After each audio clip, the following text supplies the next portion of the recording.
This is a bonus Big Business episode. The episodes where I can be a bit more myself. I'm myself in all the episodes, but I feel like I can relax with these ones. I feel like really under pressure with my main episodes. Like I have to get all the correct information out there. Welcome to another bonus ep.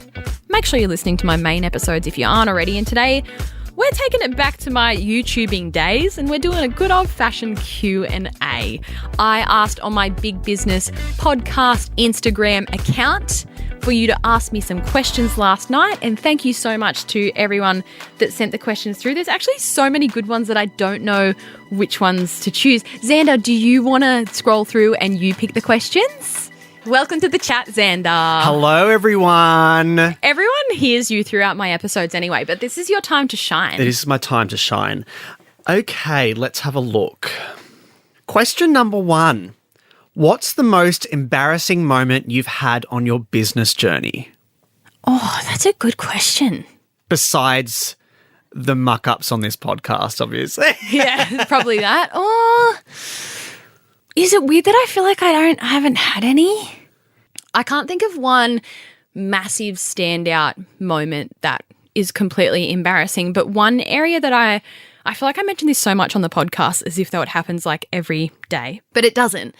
But one area of my business where I guess I feel a bit of embarrassment is the times that I have had customers go into our stores and then they come back to us saying I had a bad experience or like I didn't have customer service. Like I get a lot of embarrassment from that because it's like I've preached online that X, Y, and Z, this is what your experience in store is going to be like. And then when we have a customer say, hey, I went in on the weekend and here's my experience, it wasn't the best, I feel embarrassed for myself when that happens.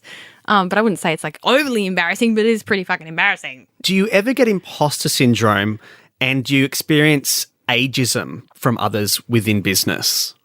Ooh, I definitely want to say, not that I've ever felt like anyone's expressing ageism towards me specifically or intentionally, but I definitely do think being a young woman, I'm a girl, and going into meetings with, I would say, older men. Just say I'm going to look at a retail space and I'm going to meet with landlords or real estate agents or whatever, or going to Westfield to meet with the team there. I think I have felt people judge me to be like, who is this young girl? Do you feel like they almost over-explain things thinking you don't understand Yeah, the I've business? definitely experienced that. And just, I remember when I went to open our Westfield Miranda store, and I love the guy that I met, like we still chat to this day, but I remember he didn't know anything about Fate at the time. And so I think he was kind of underestimating like the power of our brand. And he was like, oh, he even said like, I'd expect you to do this much revenue in this store. And I remember the number that he said, and I was like, no, we're going to make way more than that. And he was like, and I said to him, is that a challenge? Because like I will knock that out of the park. Little things like that I've definitely experienced, and just going and like shaking hands with men. Like, I don't know, it is a weird thing to experience, but I actually love that shit. Like I love walking into a room full of men in suits wherever I am and introducing myself and shaking their hand, be like, I'm Brittney Saunders, I'm the owner of Fate, the label, and then like telling them about it. I actually went to a dinner with the board and the CEO of Australia Post the other week. And that in itself, I felt so powerful. Like I had my name tag on with Fate written on there and I had my nice outfit on and like shaking their hands and then explaining. And these men are in like their 70s or whatever. They are the board of directors of Australia Post, and like telling them about my business and explaining that I've done it all myself and seeing them be impressed. I get like a real kick out of it. And do I experience imposter syndrome? I guess so. I still have my moments where I freak out, or when we're opening a new store, even though our stores have been so successful and so many people show up on our opening weekend, I still have those moments of what if no one shows up tomorrow kind of thing. So I definitely have those moments. And I think no matter how successful you become or how big your business gets, you're always going to feel that imposter syndrome because that's just like a natural human way of feeling. How do you figure out what to play? What to play? How do you figure out what to pay your employees? It's actually pretty easy. I remember at the very beginning when I was hiring someone, I had no idea because I'd never hired anyone before, and I was hiring her just to be a general assistant and all-rounder. So I was like, what do I pay someone like that? But there are so many tools and resources to look at online. And especially if you're like, everyone technically does fall under an award. So you can look up the awards in Australia and that will give you a guide of the pay rates for every level within the award they fall under. So it's really easy when it comes to us, like for retail and stuff like that, you can go off the award, but then you can choose to pay people above the award, obviously.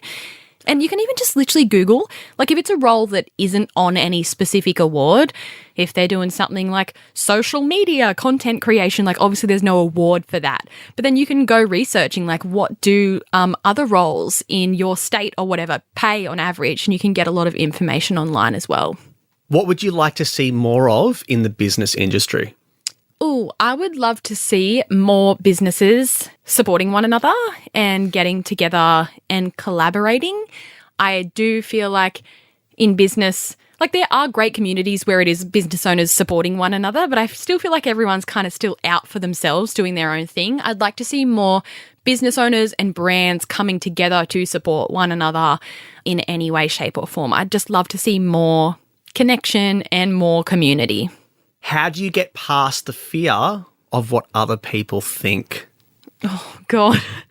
That's a big one. I feel like that could be a whole main episode right there as well, like in the future. Our life isn't very long and like we're living the life, like this is it. This is it right now. Like this is the moment. This is all we've got. So I think I can answer that a bit.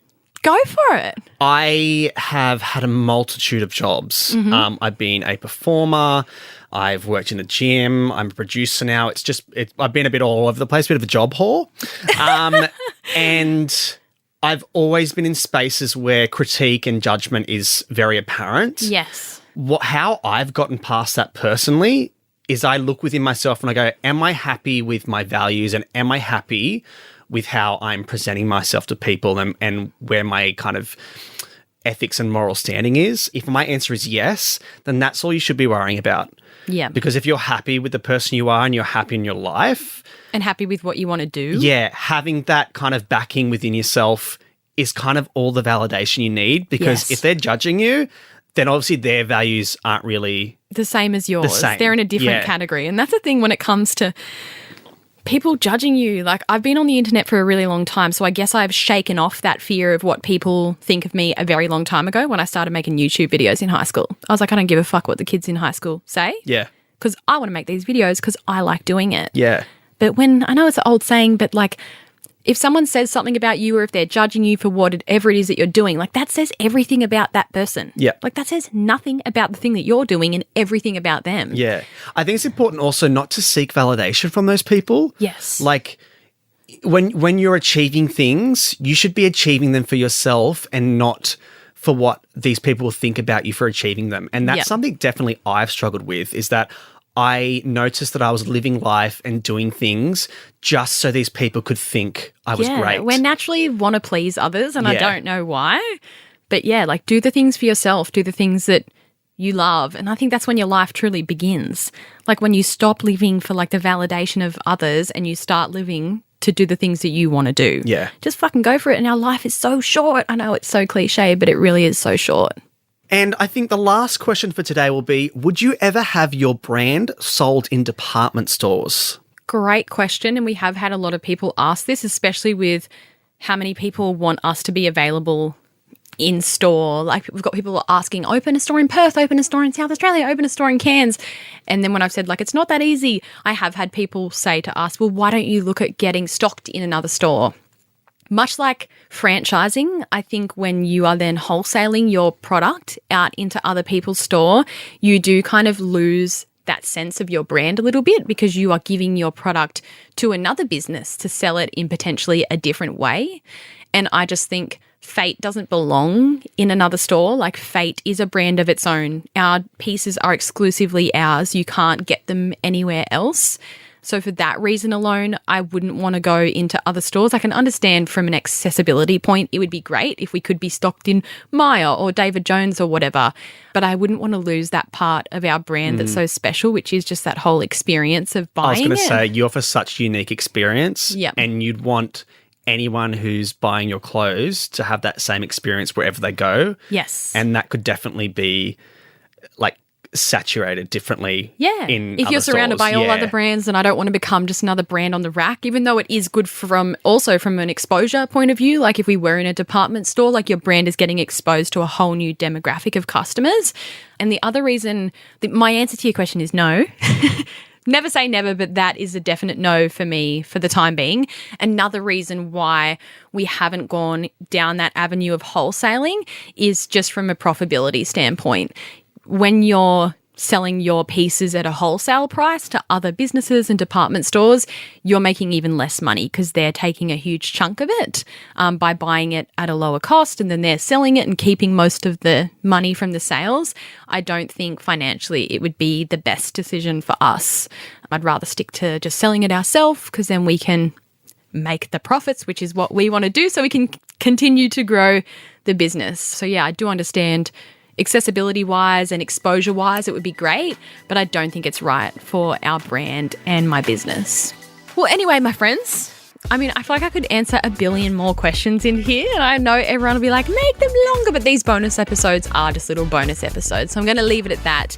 I'll keep all these questions for a future one as well. Some of the questions that you ask are also so great that I feel like I could make those into entire main episodes. So by all means, keep the questions coming in my DMs, especially on my Big Business account. I feel like that account is a little corner of the internet where people can have easy access to me.